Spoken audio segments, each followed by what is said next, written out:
Family का जो है इस वक्त बुरा हाल है। ये देख सकते हैं कि आप पुलिस ने जो है वो वालिदैन को जो है वो हिरासत में ले लिया है। क्यों आज मेरे बच्चों के साथ हुआ है, कल किसी और के बच्चों का भी साथ ये होगा।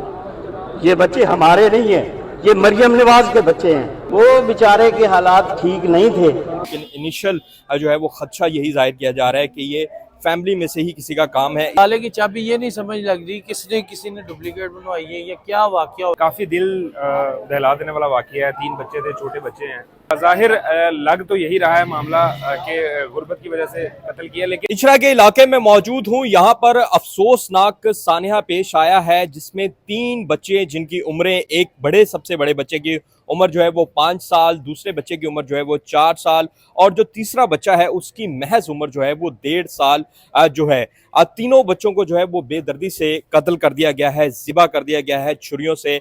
और इस वक्त जो है वो हम देख रहे हैं कि पूरे इलाके की फ़िज़ा जो है वो सोगवार है।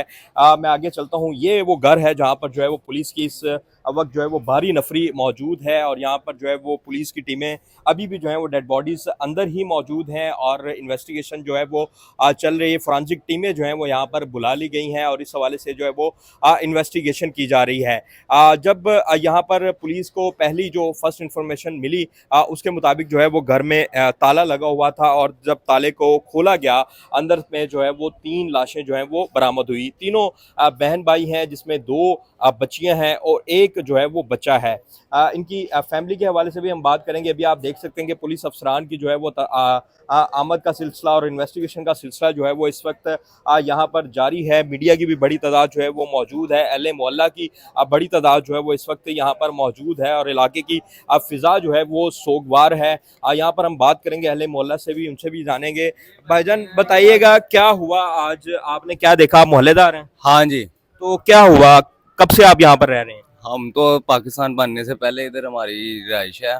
और ये जो फैमिली है ये कब से यहाँ पे रह रही है? ये तकरीबन 10-12 साल से इधर रेंट पे रह रही। मतलब बच्चों तो फिर आपके सामने ही हुई और आपने सामने देखे भी होंगे बच्चों को। हाँ जी। तो क्या हुआ आज, कैसे पता चला? मैं भाईजान, मेरी सामने शॉप है, ये नीचे मैं स्ट्रक्चर बनवाता हूँ सोफों के। तो मैं स्ट्रक्चर देखने आया हूँ तो ऊपर से लेडीज़ की आवाज़ आई है। फिर ये सब दुकानदार, मैं भी बीच में गया हूँ, हम ऊपर गए हैं तो हमने देखा है तो वो उनसे पूछा है जिनके बच्चे फोत हुए हैं तो वो कह रहे थे कि जी हम डॉक्टर की तरफ गए हुए थे, ब्लड प्रेशर कोई लो था या जो भी मसला था, तो ताला लगा हुआ था। इन्होंने ताला खोला तो अंदर डेड बॉडी पड़ी है। क्या फैमिली कैसी थी, क्या? भाईजान इसका ना रमज़ान का कोई 5-6 माह पहले एक्सीडेंट हुआ था। रमजान कौन है? ये जिन बच्चों का वालिद है। अच्छा। तो एक्सीडेंट हुआ था ऊपर, हालांकि हमारे मामू ना इंग्लैंड से आए थे। इस वक्त जो है वो डेड बॉडीज जो हैं वो ले जाई जा रही हैं और आप देख सकते हैं कि चीखों पुकार का एक सिलसिला भी जो है वो जारी है क्योंकि अहले इलाका, अहले मोहल्ला जो है वो यहाँ पर मौजूद हैं, उनके रिश्तेदार यहाँ पर मौजूद हैं और ये एम्बुलेंस है जिसमें जो है वो बॉडीज़ को शिफ्ट किया जा रहा है। फैमिली का जो है इस वक्त बुरा हाल है। ये देख सकते हैं कि आप फैमिली का इस वक्त जो है वो एक बुरा हाल है और यहाँ पर इस वक्त जो है वो इनकी फैमिली जो है वो यहाँ से जा रही है और ये देख सकते हैं कि उनको ले जाया जा रहा है। और अभी तक की जो इनिशियल इंफॉर्मेशन है उसके मुताबिक जो है वो पुलिस ने जो है वो वालिदैन को जो है वो हिरासत में ले लिया है और इस वक्त जो है वो इनको लेके जाया भी जा रहा है। आप देख सकते हैं कि यहाँ पर जो है वो इस वक्त पुलिस की निगरानी में इनको जो है वो गाड़ी में बिठाया जा रहा है। डेड बॉडीज़ जो हैं बच्चों की, उनको जो है वो एम्बुलेंस में जो है वो मुंतकिल कर दिया गया है और पुलिस जो है वो अपनी निगरानी में अब इनकी फैमिली को जो है वो थाने मुंतकिल कर रही है और इनसे जो है वो वहाँ पर तमाम तर जो है वो तफ्तीश होगी।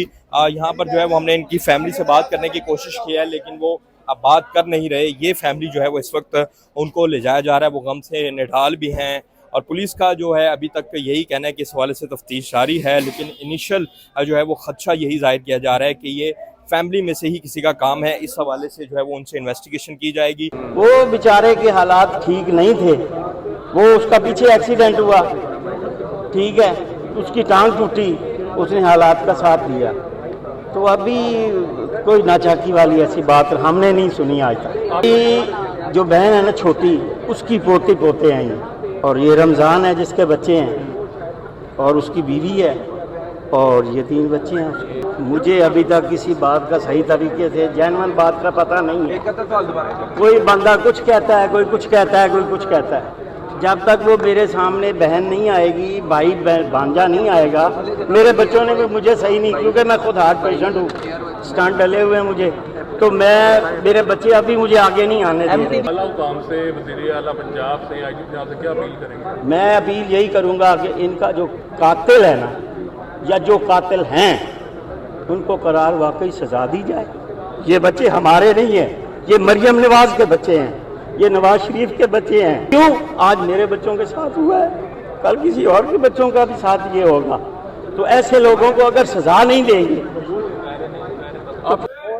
दोनों मियाँ बीवी को लेके गई हैं, ठीक है, उसके बाद उसकी दादों को लेके गई हैं, उसके भाई को लेके गए, चारों को लेके गए और तीनों बच्चों को लेके गए। इसके घर के हालात अभी तक हमें खुद नहीं समझ लग रहा, आइडिया नहीं है चाबी किसने लगाई, अभी तक कोई आइडिया नहीं, अभी तक किसी पर डाउट भी नहीं आ रहा, क्योंकि फैमिली में इस तरह के है नहीं है। मुझे इनके साथ तकरीबन 5 साल हो गया, मेरी शादी इनमें हुई है, इसकी पुप्पो में, तो अल्हम्दुलिल्लाह मैंने कभी नहीं देखा लड़ाई झगड़ा हो गया हो इनकी फैमिली में भी, अभी तक कोई इस तरह का मैंने कोई वाकया नहीं देखा। तो फिलहाल वो ये है जॉब करता था, जॉब से फ्री हो गया था, पर उसकी टांग फ्रैक्चर थी, फिर घर में ही वो काम छोटा मोटा कर रहा था बाइक वगैरह का। फिलहाल ये है किसी के साथ उसका लड़ाई झगड़ा नहीं था, घर में परेशानी खाने पीने की वजह से भी नहीं थी, उसकी दादो उसकी साथ दे रही थी, उसकी वालदा उसकी साथ दे रही थी, उसका भाई साथ दे रहा था, कोई परेशानी नहीं है। इनकी जो रमज़ान है ना, उनकी पुप्पो लगती है, मैं उनके साथ शादी हुई है मेरी। गुर्बत होती भी, मैं एक बात बता दूं, उसका छोटा भाई सलोन पर लगा, वो साथ उसके मैनेजर है, उसकी वालदा वो भी लोगों के घर में काम करती है, वो भी उसको सपोर्ट करती हैं, वो ना भी करता हो पर उनको दोनों की तरफ से सपोर्ट है, कोई परेशानी नहीं। घर का दरवाजा तो बाहर से बंद है, जिस तरह की यहाँ बातें हो रही जी, हैं, फिर अंदर कौन दाखिल हो सकता है? ताले की चाबी ये नहीं समझ लग रही किसी ने डुप्लीकेट बनवाई है या क्या वाकया हुआ है, ये अभी तक नहीं पता लगा। सबसे पहले चाचा जी उसके आए हैं, चाचा जी के बाद दादो आए हैं, दादो के बाद उसके बाद वो मियाँ बीवी खुद आए। अंदर जब गए हैं तो पहले दादू और चाचा गए तो अंदर लाशें पड़ी लाशें पड़ी हुई थी, दरवाजा किसने तीनों को खोला है? चाचा जी ने खोला है, चाचा जी ने अंदर गया तो साथ ही पीछे दादो, अच्छा, और ये दोनों मियां बीवी किधर थे? ये डॉक्टर पर गए थे।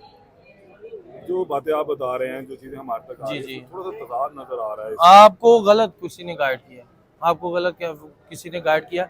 हमारी फैमिली मेंबर है, हमें इस चीज़ का अंदाज़ा है, ना बच्चा इस तरह का है, ना इसमें कोई है, ना चाचे में कोई प्रॉब्लम है, किसी ने कोई हरकत की है। फिर इन मासूम बच्चों को टारगेट करने की क्या वजह हो सकती है? कौन कर सकता है इनको टारगेट? यही तो चीज़ हमें खुद नहीं समझ लग रही, ना कोई चाचा कर सकता, ना बाप कर सकता, बाप भी इस तरह की हरकत नहीं कर सकता, औलाद है उसने, उसकी औलाद है। खबर काफ़ी दिल दहला देने वाला वाक़या है। 3 बच्चे थे, छोटे बच्चे हैं। जब इतला मिली है, हम सबसे पहले पहुंचे और चेक किए मामला। अभी तक पुलिस किसी नतीजे पे नहीं पहुंची। 3 बच्चों का मर्डर है। इब्तदाई तौर पर चीज़ें सामने आई थी कि 3 बच्चे जिनकी उम्रें बिलतरतीब 1 1.5 साल, 4 साल और 5 से 6 साल है, जिसमें 2 छोटी बच्चियाँ और 1 लड़का शामिल है। इनको गला काट के मर्डर किया गया। पुलिस की जानिब से इब्तदाई तौर पर यह भी बताया गया था कि उनको जो है जब गला काटा गया तो छुरी जो है वो उनके हाथ में मौजूद थी। अभी लेकिन इस हवाले से कोई कंफर्मेशन सामने नहीं आई। पुलिस ने जो मकतूलैन हैं, जो बच्चे थे, उनके चचा और उसके अलावा उसकी वालदा और वालिद को भी हिरासत में ले लिया है। अभी तक अगर देखा जाए तो पुलिस की जानिब से कोई बयान सामने नहीं आया कि किसने कत्ल किया है, क्या कत्ल हुआ है। दूसरी जानब अगर हम मोहल्लेदारों की बात करें या जो ऐनी शाहिद उनकी बात करें तो उनका यही कहना था कि ये फैमिली पिछले 15 साल से यहाँ पे रह रही थी और 9 साल पहले जो इनकी आपस में शादी हुई थी। जो वालिद है वो पंक्चर्स का काम करता था, मोटरसाइकिलों को पंचर लगाता था और उसका कुछ अर्से कबल एक्सीडेंट भी हुआ था, लंगड़ा के चलता था काफ़ी अर्सा पहले से। वो शरीफ आदमी था, ना कोई लड़ाई झगड़ा, ना कोई नशो वगैरह वाली कोई चीज़ उसके हमसायों ने बताई है। उनका यही कहना था कि शरीफ आदमी था। अभी तक जहाँ तक हमें नज़र आ रहा है, अगर पुलिस चाहे तो ये केस जहाँ तक मुझे लगता है उनको समझ आ चुका है, लेकिन अभी कुछ बता नहीं रही पुलिस। आपको क्या लगता है उज़ैर, ये ज़ाहिर आप भी कवर करते रहते हैं, क्या ये गुर्बत का मामला लगता है क्या? बज़ाहिर लग तो यही रहा है मामला कि गुर्बत की वजह से कत्ल किया, लेकिन ऐसे कुछ मामला खबर अगर गए जाएँ तो वो सामने नहीं आए कि फाका कशी का आलम था, यहाँ बंदा काफ़ी अर्से से घर में बैठा हुआ था, कमा नहीं रहा था। कमा वो रहा था, कहाँ पे वो जा रहा था, उसकी जो नानी है या जो अहले खाना जो आए हैं लड़की के और लड़के के, वो भी हमें कोई ऐसे नहीं लगे कि अभी तक कोई घरेलू नाचाकी का कोई एंगल नहीं सामने और घरेलू नाचाकी का कोई एंगल सामने नहीं आया। खानदान वाले और मोहल्लेदार दोनों ये कहते हैं कि हमारे तक जब तक हम उनको देख रहे थे, या 9 साल या 15 साल से वो इधर रह रहे हैं, तो हमने आज तक उनका कभी लड़ाई झगड़ा नहीं सुना, या मोहल्ले में कभी लड़ाई झगड़ा इस तरह की कुछ चीज़ नहीं। हैरत अंगेज तौर पर यही चीज़ जो है सबको कंफ्यूज कर रही है कि ना लड़ाई झगड़ा सुनने में आ रहा है किसी एक तरफ से, ना गुर्बत वाला मामला समझ में आ रहा है, और ना ही कोई नशों वाला एंगल जो है वो समझ में आ रहा है कि आइस के नशे में उसने ये कर दिया। पुलिस इन्वेस्टिगेट कर रही है, हतमी फैसला पुलिस ही करेगी, और हतमी चीज़ें सामने आएंगी तो ऑब्वियसली हम आपको बताएंगे।